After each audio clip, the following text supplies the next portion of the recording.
Here's how to highlight duplicates in Microsoft Excel. First, select the column or range that contains the data you want to check for duplicates. For example, if you have a list of names, select the entire column.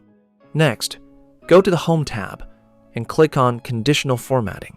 From the drop-down menu, select Highlight Cells Rules, and then click Duplicate Values. A dialog box will appear where you can choose how the duplicates should be highlighted. You can keep the default formatting or select a custom format. Once you're ready, click OK. Excel will instantly highlight all duplicate values within the selected range.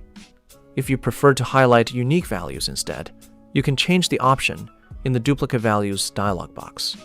If you want to highlight entire rows that contain duplicate data, select the full data range before applying the rule. Keep in mind that Excel will highlight duplicate values across all selected columns. Anytime you edit or remove a duplicate value, the highlighting will update automatically. That's it. You've successfully highlighted duplicate values in Excel using conditional formatting. If you found this video helpful, subscribe to our channel.